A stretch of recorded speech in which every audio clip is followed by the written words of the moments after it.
Hello, I'm Betsy Nicholas from WATERKEEPERS Chesapeake, and we're going to be talking about Conowingo Dam today. I have my colleague with me, Ted Evgeniadis, the Lower Susquehanna Riverkeeper.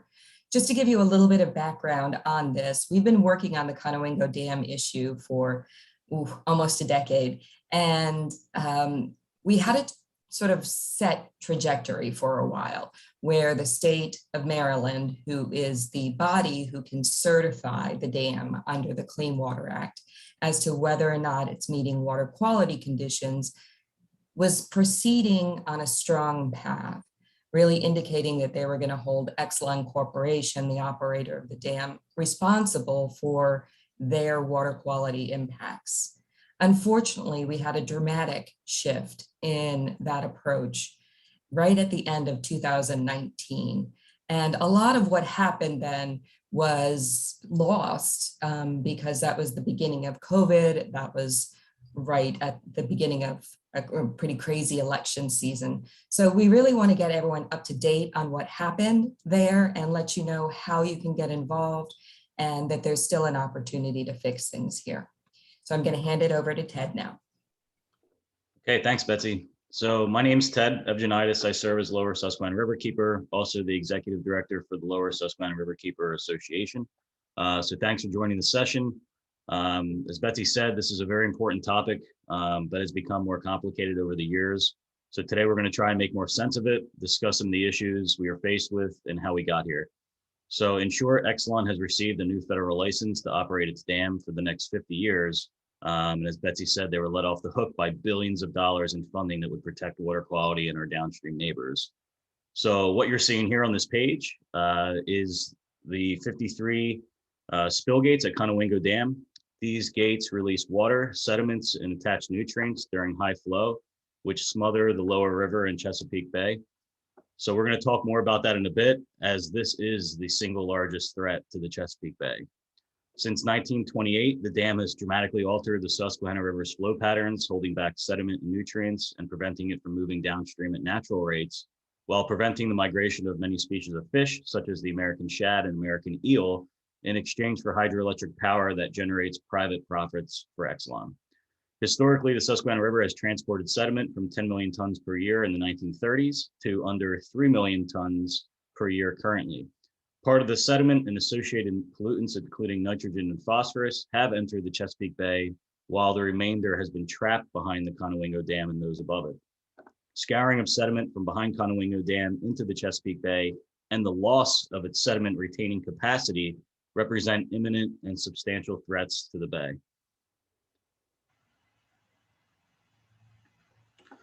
So under Section 401 of the Clean Water Act, a federal agency may not issue a permit or license to conduct any activity that may result in any discharge into waters of the United States unless a Section 401 water quality certification is issued or the certification is waived.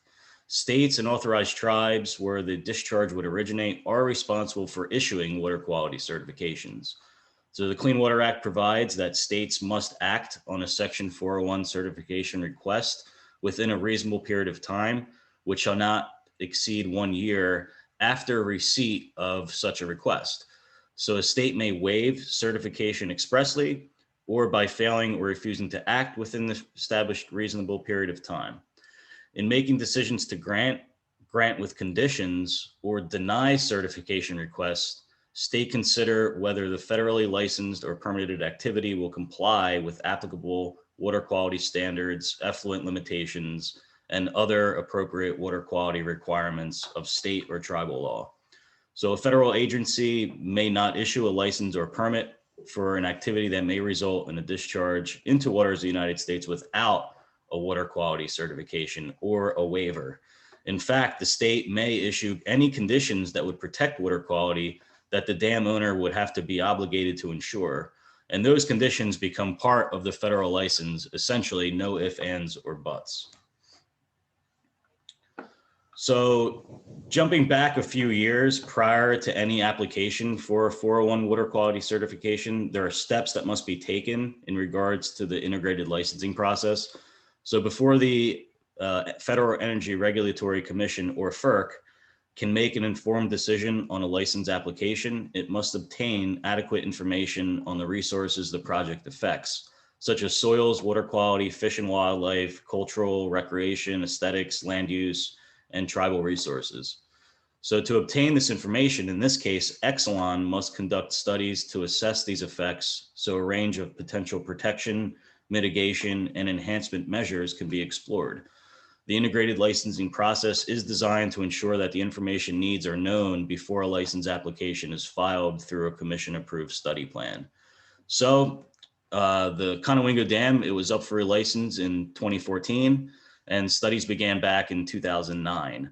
Maryland had determined that the studies which were performed were not adequate and requested additional studies to be completed by Exelon and agencies. These requests were denied. And so when Exelon filed for their 401 water quality certification in 2014, Maryland told Exelon that since they didn't provide the requested studies, Maryland would deny the certification application. Exelon then withdrew that application and then filed it again the following year in 2015. Maryland again told them that they would deny it due to lack of the much needed information. And this back and forth withdraw and resubmit dance, it went on until finally in 2017, Maryland had received the study they needed and they provided a timely water quality certification less than 1 year later in April of 2018. So how did we get here? So migratory and resident fish species require adequate flows coming from Conowingo to support migration, habitat, and protection of that species. In the spring months, proposed minimum flow releases will be increased under the new license. However, this will not be the case for summer, fall, and winter months with the new license. Rather, the proposed minimum flows in the summer, fall, and winter will be very similar to or below the minimum flows in the old license, obviously, which is not in the best interest of the fish species. From 1928, Conowingo didn't offer a way for fish to migrate upriver. It wasn't until the 1950s when studies were performed, which eventually led to the West Fish Lift operation that started in 1972. In the 1990s, the East Fish Lift was built, making it easier for fish to get over the dam. However, the overall trend of fish migration has declined drastically given the dam's highly unnatural flow regimes. So migration peaked in 2001, where over 193,000 made it over the dam, while in 2019, only 4,700 got past. Also, to make matters worse, Exelon did shut down their East Fish Lift in 2020 due to the pandemic, and again this year due to invasive species.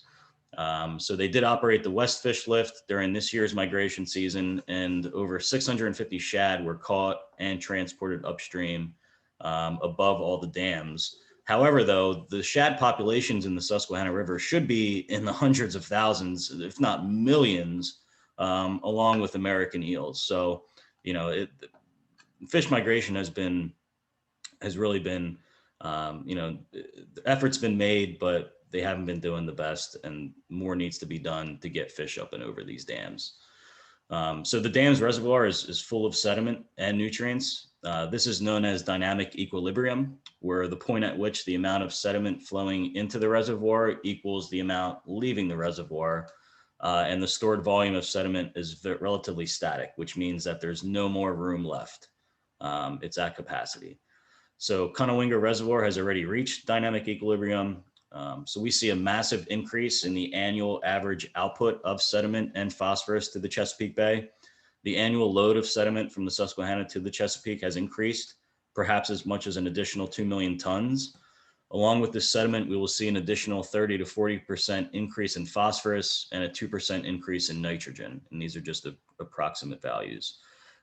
These increases, if not mitigated, will affect aspects of the Chesapeake Bay health, from the size of dead zones to feeding and breeding capabilities of aquatic species, including crab and oysters, to channel dredging frequency and costs. So during 4 days in 1972, the floodwaters of Hurricane Agnes transported 4 years worth of sediment and pollutants down the Susquehanna River from New York and Pennsylvania. When the floodwaters reached the lower Susquehanna River dams, the waters scoured another 8 years of pollutant-bearing sediment that had been trapped in the reservoir behind the dams, much from Conowingo. This catastrophic pulse, or 12 years worth or 30 million tons of sediment, was the biggest single damaging event ever recorded in the Chesapeake Bay. And over the past 40 years, sediment has accumulated behind the dam, exceeding the 1972 levels, creating a threat of damages even greater than that experienced from Agnes. So Exelon has been let off the hook and will not be responsible for any sediment or nutrient reductions within the dam's reservoir or the effects of scour to downstream communities, given their new license. When speaking about scour, Exelon's own lead attorney has previously incorrected and stated that scour has no bearing on the dam's operations and that there is no science that shows the dam is causing harm to the bay. And that statement's blatantly false, in saying that a 94-foot tall hydroelectric dam, which has a reservoir full of sediment and nutrients ready to be scoured like a loaded cannon, does not cause any harm to the Chesapeake Bay. Scour now happens more frequently and will continue to be a persistent threat as we deal with climate change and more frequent intense storm events in our region. And lastly, the commercial seafood industry in Maryland and Virginia combined generates $3.39 billion in sales, $890 million in income, and nearly 34,000 jobs for the local economy per year. This industry and the livelihoods of watermen will be wiped out, not if, but when we receive another large storm event like Agnes. Dredging the reservoir must be considered a viable option and should begin as soon as possible to remove as much material to offset loadings to the bay. So what we've learned, the dam has fundamentally altered the ecosystems of the river and the bay. Its discharge has negative impacts on water quality and the ability to attain water quality standards. The plain language of the 401 and several Supreme Court cases support Maryland's actions in the Conowingo water quality certification. Industry efforts to weaken 401 actually highlighted what a powerful tool it is. And science has showed the linkage between water quality certification conditions and the dam's discharge, not just using Conowingo as a scapegoat to solve a problem in the TMDL model, as has been alleged. So Exelon owns and operates all energy facilities, including Muddy Run and Peach Bottom in the Conowingo Pond, their reservoir. Exelon needs Conowingo Dam to produce power at the other facilities, where they use water intakes for cooling at Peach Bottom and pumping water up to the reservoir at Muddy Run. This section of the river is a powerhouse, and it produces over 4,000 megawatts of electricity at the expense of water quality. Also, since Exelon doesn't have to take any responsibility in owning up to its true obligations, the Conowingo Watershed Implementation Plan, or WIP, in its current state without a funding mechanism will have dramatic effects to the other base states, especially Pennsylvania. Counties like York and Lancaster have already mapped where BMPs can be implemented during their phase 3 WIPs, and they're essentially maxed out. So where will these extra load reductions come from, and who will pay for it then, since Exelon has been given a free pass? The precedent of this current license order will have far worse effects to the overall hydroelectric licensing process for dams, even the dams like Safe Harbor and Holtwood, which are up for licensing in 2030, which are the 2 dams above Conowingo. So if Exelon doesn't have to address sediment, nutrients, and scour, what will that mean for other dam owners here locally and around the country? Will they get a free pass too? So the water quality certification issued by MDE in 2018 required 6 million pounds of nitrogen reduction, 260,000 pounds of phosphorus reductions every year for the next 50 years. It required restoration of previous pre-dam levels of aquatic species, such as tens of millions of freshwater mussels, which filter pollutants much in the same way as oysters, millions of shad, herring, and American eels. But at least as troubling as the license providing no substantive mitigation of the tremendous environmental impacts of Conowingo operations is that Maryland also agreed to give up authority under the Clean Water Act over the Conowingo Dam for the next 50 years.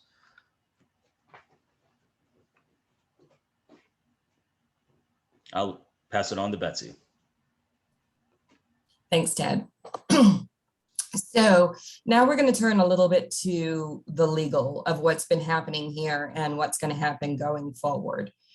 As I mentioned, there had been sort of a straight plan from the beginning of the relicensing process where Maryland Department of the Environment was working really hard to identify impacts. Unfortunately, FERC, Federal Energy Regulatory Commission, denied their requests for certain studies, which led to a delay that Ted already talked about. But the water quality certification was issued in a timely manner. So in October of 2019, Maryland Department of the Environment and Exelon entered into a settlement agreement behind closed doors. This settlement agreement did not include any conversations with groups like us, fishermen, watermen, downstream residents, or anyone else who was going to be affected and who had been involved in this process for the previous 8-9 years. The agreement lets Exelon off the hook.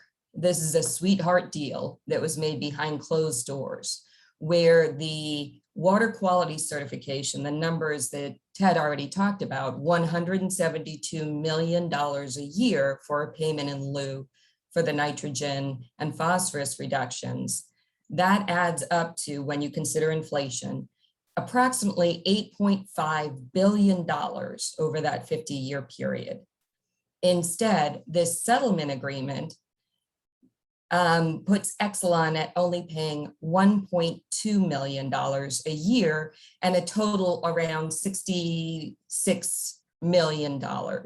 You may have heard that advertised quite a bit in the news as a $200 million settlement, but that $200 million adds an inappropriate inflation rate and also counts things outside of the actual financial payments, such as donation of property and land. So the problem, well, one of the many problems that we have with this is that this was an agreement just between those two parties. It's a contract. It is not the same kind of legal structure that you would have with a license or a water quality certification, where it could be enforced by the federal government or by third parties, citizens, affected parties. And who's going to pay for that differential between the 8.5 billion and the roughly 66 million a year? We will. That's who's going to pay, the taxpayers. So we have been doing, this settlement was proposed in October of 2019. Federal Energy Regulatory Commission did not act on it at that time. In fact, they sat on it for about 1.5 years. During that time, we did everything we could to change this trajectory here. We wanted to get Maryland to pull back that settlement, and so we could negotiate a better one that includes all the parties at the table and considers all of the different impacts. Where we had a lot of success, but unfortunately not the final votes, was with a bill that was introduced. The bill was introduced in 2020 and had 2 extremely successful hearings. And unfortunately, the session ended early because of COVID, so was never able to receive a final vote. We had expected that FERC would have made a ruling before then, but they didn't. So the bill was reintroduced in the 2021, earlier this year, legislative session. The bill simply said that the state of Maryland is not allowed to enter into an agreement where it waives its authority under the Clean Water Act. Thus, it would not have been allowed to be a party of this agreement, which at that time was solely proposed and had not been approved. We had a very successful House hearing on it, and about 2 days, and Senate hearing, and about 2 days after this Senate hearing is when we finally got the order issuing the license from FERC, the Federal Energy Regulatory Commission. And this little piece on the side here is the mobile billboard we had during this campaign that was circling Annapolis, just to try and get people engaged to know what was happening to them. So just to kind of frame this order and license from FERC, it is some of the most convoluted and tortured reasoning I've ever seen in a legal document in my life. And that's 25 years of legal practice. FERC said that they do not have jurisdiction over Maryland's decisions, which is odd because FERC is the one who issues the license. So in terms of Maryland having decided to conditionally waive their authority under the Clean Water Act and then enter into this settlement for pennies on the dollar, FERC said, that's Maryland's decision. We're not going to look at it or evaluate it. FERC also said it wasn't their job to determine what water quality conditions needed to be applied. In fact, that was entirely out of their scope. They said since Maryland made a decision on that, they were just going to go with that decision and issue this 50-year federal license without sufficient provisions to protect the environment. FERC also found that the complaints about the conditional waiver of the 401 water quality certification were moot since they were already approving this agreement. But let's dig into this one a little bit. In this settlement agreement, MDE said that they were going to conditionally waive their authority to issue a water quality certification. As Ted mentioned previously, they issued one back in 2018 that was timely issued within 1 year of that application. And myself, Ted, and many others can attest to the fact we were at the public hearings. We submitted comments. This certification exists. I can hand it to all of you. But Maryland decides 3 years later to waive their authority to issue something that they already issued. Run that through your mind a few times and see if you can make sense of it, because we can't. I don't see how that's functionally possible. That would be like all of you saying, despite the fact that you're in this panel right now watching this, you're going to waive your authority to attend, and that means you were never here. It just doesn't work that way. The FERC made mistakes additionally in terms of the water quality flow, and they argued that they didn't. And then they subsequently issued another order after the license was issued saying, we acknowledge that that was a mathematical error, but it doesn't make any difference. We still would have found that those water flow requirements are okay, even though they're well below what was determined as a scientific standard that was needed to protect fish downstream of the dam. And FERC cited that Exelon has a good compliance history, not based on compliance with the law or violations or failure to do things, but because they submit timely filings. They submit documents on time. It doesn't matter that they were actually in violation of about 4 or 5 things at the time this was issued, that it took them 40 years longer than they were supposed to install the first fish lifts, that they neglected to operate the fish lifts without permission from FERC. The fact that they issue their documents in a timely manner means they have a good compliance history, and so we should go ahead trusting that. FERC also allowed them to just sort of say it's okay if the mussels go extinct upstream. That's something that FERC doesn't have authority over. FERC, the federal body that issues the license, is really interested in waiving all of their authorities when it's convenient for them.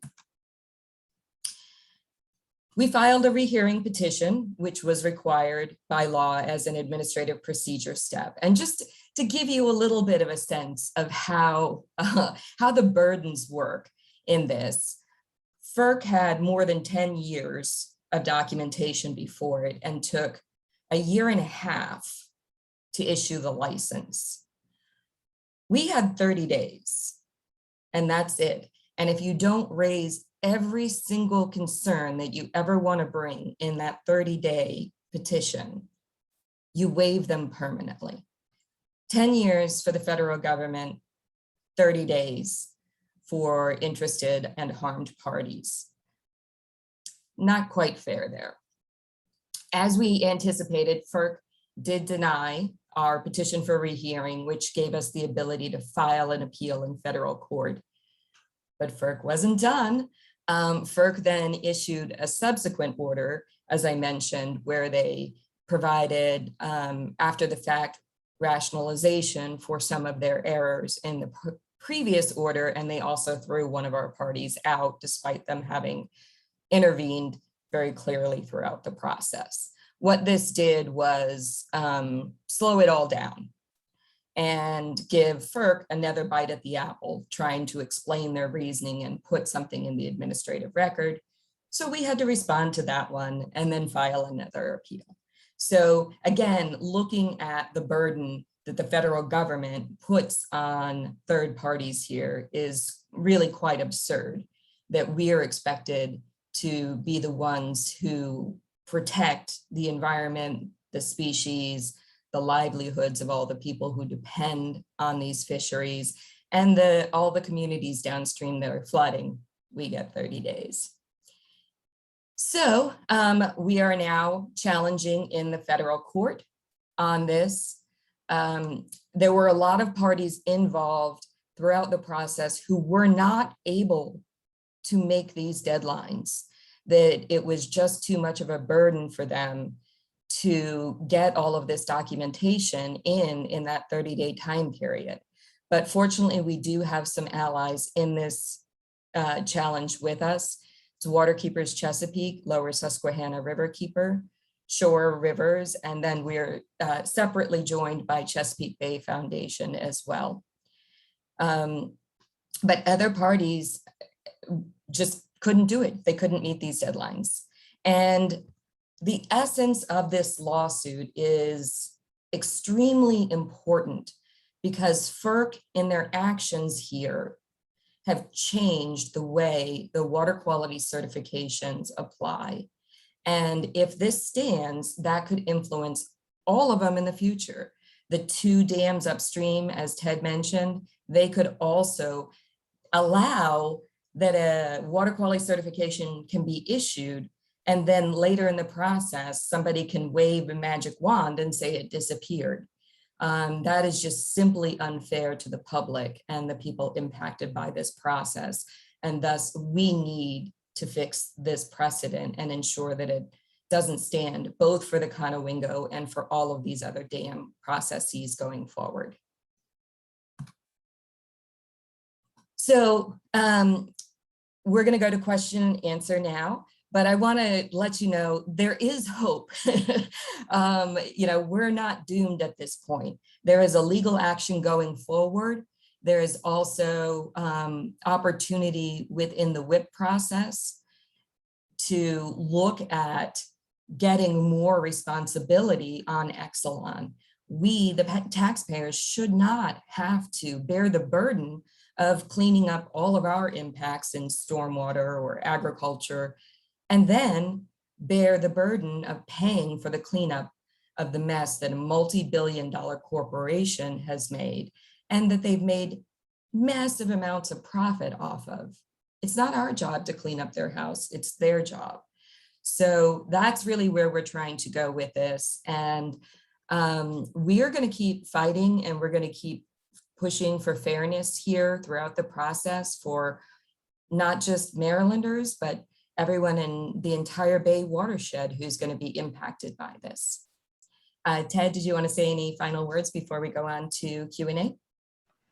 No, let's go. Let's answer some questions. Okay, great. Thank you. Thanks.